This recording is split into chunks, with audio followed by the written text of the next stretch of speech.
Magandang umaga po sa lahat. Nandito po tayo ngayon sa Malinaw West Farm, Lila, Bohol. Ito po yung trellis type na dragon fruit planting.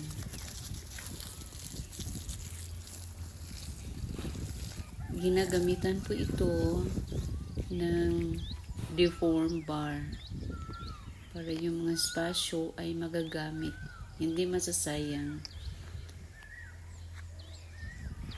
Dito makikita natin yung kagandahan sa nature. Sobrang ganda,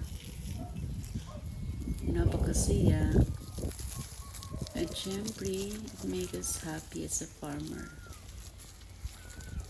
I love this place kasi nasa nature ka. You are with nature. And you will feel contented and sobrang saya ang pagiging involved in farming. Okay, ito pa rin yung mga trellis type planting in between yung old post.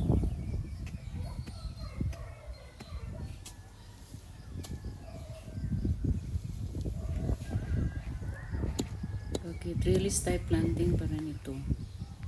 Nililinis para iwas insekto yung farm natin.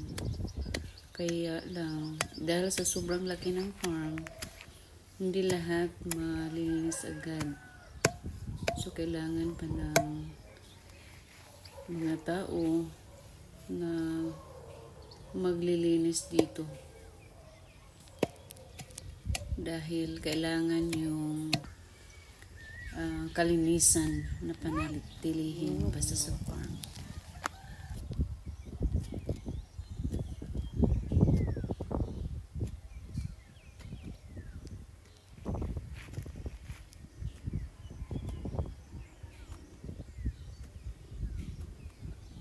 Kaya kailangan dito yung hands-on sa mga gawain. Ikaw mismo yung maglinis, mag-cuttings, mag-supervise para makita agad yung mga dapat natin ayusin, gagawin, at masunod yung mga plano natin in farming.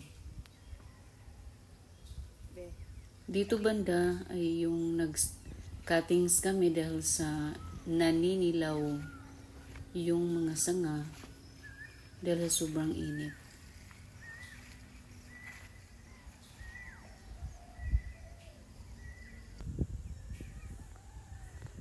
Dito banda is madamo pa rin. Pero kailangan natin dito yung paglilinis muli. Mas maganda, maaliwalas at ligtas insekto kapag ganito ang sitwasyon, malinis. Bali 6 months pa lang po ito, yung nasa trellis type.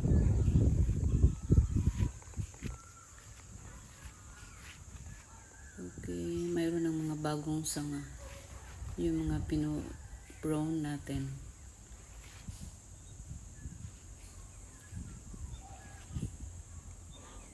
Okay.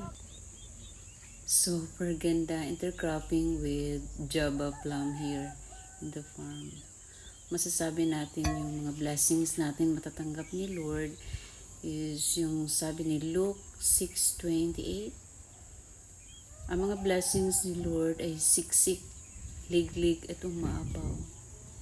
So, God bless us all. Thank you for watching. Huwag kalimutan pong mag-subscribe.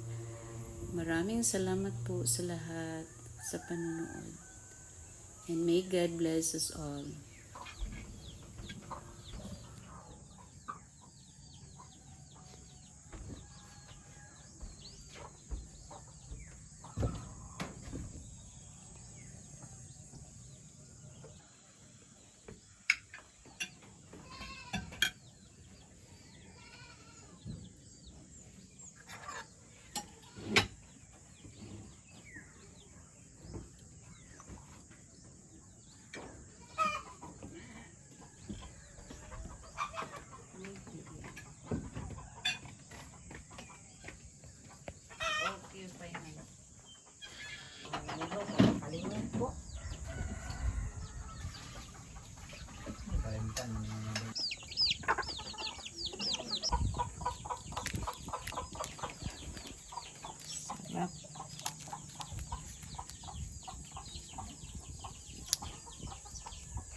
Yummy.